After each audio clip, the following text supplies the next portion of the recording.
Martine, lors d'un entretien précédent, nous avons abordé la gestion du temps. Euh, alors, la question qui me vient, mais comment abordes-tu ce thème en formation? Alors d'abord, c'est bien de l'aborder parce que généralement, ce dont on se rend compte avec les managers, c'est qu'il n'y a pas de gestion du temps. Qu'est-ce qui se passe? C'est qu'on arrive le lundi matin au bureau et puis qu'on plonge dans sa semaine. Et on plonge dans sa semaine parce qu'il y a un client qui sonne, un collaborateur qui a besoin de quelque chose, enfin bref, malgré toutes les bonnes résolutions du week-end, dès le lundi matin, c'est déjà en général la foire, je vais dire. Alors que une des façons de gérer son temps, c'est peut-être déjà de préparer, de planifier au maximum et de se réserver des moments de réflexion, des moments d'isolement par exemple.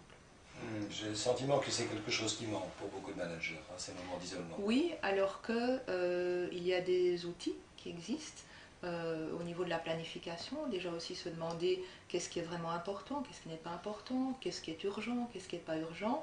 Généralement, le piège, c'est qu'on saute sur l'urgent au détriment de l'important. Si j'entends bien, c'est le contraire qu'il faut faire. Et Ah, l'urgent alors? mais si on planifie ce qui est important, vous savez, c'est un petit peu comme quand vous voulez remplir un seau. Si vous mettez le sable d'abord, vous n'aurez plus jamais de la place pour les grosses pierres. Si vous faites l'inverse, vous remplirez beaucoup mieux votre seau. Ah, la vieille histoire du vieux prof. Voilà, et des si belles. Elle est si belle, en effet. Et je suis certain que tu en as d'autres à nous raconter. Absolument. Merci Martine.